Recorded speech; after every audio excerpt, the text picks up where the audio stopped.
Hi friends, welcome to SudhaSri kitchen. இப்போ நீங்கள் பார்த்துட்டு இருக்கிறது கேரட் புட்டிங். கேரட் பால் வச்சு ஒரு அருமையான ஸ்வீட் ரெசிபி. இந்த மாதிரி டிசைனாக நம்ம குழந்தைங்களுக்கு செஞ்சு கொடுத்தா ரொம்ப ஆசையாக சாப்பிடுவாங்க. இந்த அருமையான கேரட் புட்டிங் ஸ்வீட் ரெசிபியை எப்படி செய்கிறதுன்னு நம்ம வீடியோக்குள்ளே போய் பார்க்கலாமா? கேரட் புட்டிங் ரெசிபி செய்கிறதுக்கு கேரட் ஸ்லைசஸை நான் 1 கப்புக்கு எடுத்திருக்கேங்க.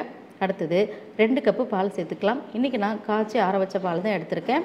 இப்போ இது கூட கேரட் எடுத்து அதே கப்பில் 1/4 கப்புக்கு நம்ம முந்திரி சேர்த்துக்கலாம். இப்போ இது எல்லாத்தையும் ஒரு பாத்திரத்துக்கு நம்ம மாற்றிடலாங்க. இப்போ வேறு ஒரு பாத்திரத்துக்கு மாற்றிட்டு இதை நான் அடுப்பில் வச்சுருக்கேன். இப்போ ஸ்டவ் ஆன் பண்ணிக்கலாம். ஸ்டவ் ஆன் பண்ணிட்டு இது நல்லா கொதிக்க வச்சுக்கலாங்க. இந்த மாதிரி பால்லையே கேரட்டும் முந்திரியும் நல்லா வெந்து வரணுங்க. இப்போ பார்த்திங்கன்னா ரொம்ப எப்படி சாஃப்டாக இருக்குது பார்த்திங்களா? இந்த மாதிரி ஸ்டேஜ் வரும்போது நம்ம ஸ்டவ் ஆஃப் பண்ணிக்கலாங்க. ஸ்டவ் ஆஃப் பண்ணிவிட்டு நம்ம இதை நல்லா ஆற வச்சிடலாங்க. ஆற வச்ச இந்த கேரட் முந்திரி பாலோடு சேர்த்து இந்த மிக்ஸி ஜாருக்கு நம்ம மாற்றிக்கலாங்க. இப்போ எல்லாத்தையும் மாற்றியாச்சு. இப்போ இதை நைஸாக அரைச்சி எடுத்துகிட்டு வந்துடலாங்க. அடுத்தது அகர் அகர் ஒரு 10 கிராம் எடுத்திருக்காங்க. கடல் பாசின்னு சொல்லுவாங்கள்ல, அதை எடுத்திருக்கேன். இதை தண்ணி ஊற்றி நம்ம நல்லா வாஷ் பண்ணிடலாம் ஃபஸ்ட்டு. அதுக்கப்புறம் கொஞ்சமாக தண்ணி சேர்த்து இதை நம்ம ஊற வச்சிடலாங்க. அப்போ தான் நமக்கு சீக்கிரம் கரையும். இப்போ அரைச்ச இந்த விழுதை இன்னொரு பாத்திரத்துக்கு நம்ம மாற்றிக்கலாங்க. அடுத்தது நம்ம 1 கப்பு கேரட் எடுத்தோம் இல்லைங்களா, சுகர் வந்து 1/2 கப்பு எடுத்துக்கலாம். சேர்த்தாச்சு. அடுத்தது 1/2 கப்புக்கு மில்க் பவுடர், பால் பவுடர் 1/2 கப்பு சேர்த்தாச்சு. இப்போ இது எல்லாத்தையும் நம்ம நல்லா கலந்து விட்டுக்கலாங்க. இதில் இருக்கிற சர்க்கரைலாம் கரைஞ்சோடனே நல்லா நம்ம இந்த மாதிரி ஸ்மூத்தான பேஸ்ட்டு மாதிரி இந்த மாதிரி ஸ்டேஜுக்கு வந்துடுங்க. இப்படி இந்த மாதிரி வந்த பிறகு நம்ம அடுப்பில் வச்சா தான் நமக்கு அடி பிடிக்காமல் இருக்கும், கட்டிகள் இல்லாமல் இந்த மாதிரி நல்லா ஸ்மூத்தாக இருக்கும். இப்போ இதை நம்ம அடுப்பில் வச்சுக்கலாங்க. அடுப்பில் வச்சுட்டு நம்ம ஸ்டவ் ஆன் பண்ணிட்டு கைவிடாமல் கலந்துக்கிட்டே இருக்கலாங்க. அடுத்தது இது கூட நம்ம ஊற வச்சுருக்கிற இந்த அகர் அகரை சேர்த்துக்கலாங்க. சேர்த்துட்டு நம்ம கலந்துட்டுக்கிட்டே இருந்தோம்னா இந்த ஹீட்லேயே இந்த அகர் அகரும் நல்லா நமக்கு கரைஞ்சி வந்துடுங்க. ரொம்ப சீக்கிரமாக இந்த அகர் அகர் நமக்கு கரைஞ்சிரும். இப்படி கைவிடாமல் நம்ம அடிப்பிடிக்காமல் கலந்துக்கிட்டே இருக்கணும். இது கூட ஒரு 4 ஸ்பூனுக்கு நெய் சேர்த்துக்கலாம், அல்லது வெண்ணெய் இருந்தால் கூட சேர்த்துக்கலாங்க. நல்லா ஷைனிங்காக இருக்கும், பார்க்குறதுக்கு ரொம்ப ஸ்மூத்தாக சூப்பராக இருக்கும். இப்போ இந்த மாதிரி நல்லா கைவிடாமல் கலந்துக்கிட்டே இருக்கலாங்க. இப்போ நம்ம நல்லா கெட்டியாக ஆரம்பிச்சிருக்கு.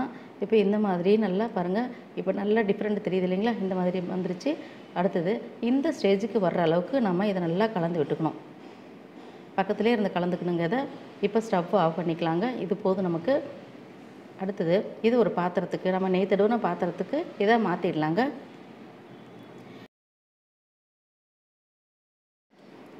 இப்போ நெய் தடவுன பாத்திரத்துக்கு மாற்றியாச்சு. அடுத்தது இது மேலே கொஞ்சமாக நெய்யை ஊற்றிட்டு இந்த மாதிரி நம்ம தடவி விட்டுட்டோம்னா ஒரே மாதிரி கரெக்டாக இருக்கும்.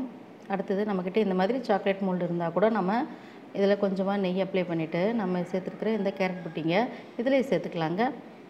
சின்ன சின்ன கிண்ணங்கள், தட்டு, இந்த மாதிரி எந்த மாதிரி டிசைன் இருக்கோ நம்மக்கிட்ட அந்த மாதிரி சேர்த்துக்கலாங்க. இப்போ இதை எல்லாத்தையும் சேர்த்தாச்சு. அடுத்து இதை நம்ம அப்படியே ஒரு 2 மணி நேரம் ஆற வச்சிடணுங்க. அப்போ தான் நல்லா செட் ஆகும். இப்போ ஒரு மூடி போட்டு மூடிடலாங்க. இப்போ ஒரு 2 மணி நேரம் கழித்து எப்படி இருக்குதுன்னு பார்க்கலாங்க. இப்போ ஒரு 2 மணி நேரம் ஆச்சு. இப்போ இதை நம்ம திறந்து பார்க்கலாம். நம்மளுடைய கேரட் புட்டிங் நல்லா சூப்பராக செட் ஆகிடுச்சு பாருங்கள்.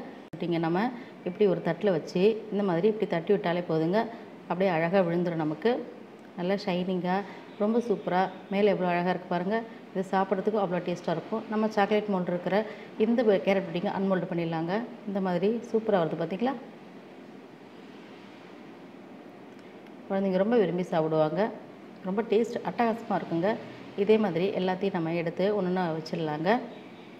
ரொம்ப அருமையான இந்த கேரட் புட்டிங் நீங்கள் ஒரு டைம் செஞ்சுட்டிங்கன்னா அடிக்கடி குழந்தைங்க கேட்பாங்க. உடம்புக்கு ரொம்பவே நல்லதுங்க. அகர் அகர் வந்து நமக்கு உடம்புக்கு ரொம்ப குளிர்ச்சி தரக்கூடியது.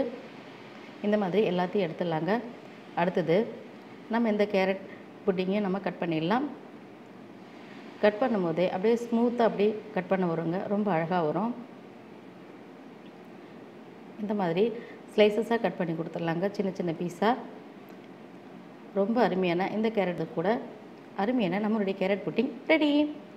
உங்களுக்கு இந்த கேரட் புட்டிங் ரெசிபி பிடிச்சிருந்துச்சுன்னா SudhaSri கிச்சனுக்கு சப்ஸ்கிரைப் பண்ணுங்கள், ஃப்ரெண்ட்ஸ் அண்ட் ரிலேட்டிவ்க்கு ஷேர் பண்ணுங்கள், லைக் பண்ணுங்கள், கமெண்ட் பண்ணுங்கள். ஆரோக்கியமான சமைப்போம், ஆனந்தமாக இருப்போம். தேங்க்யூ.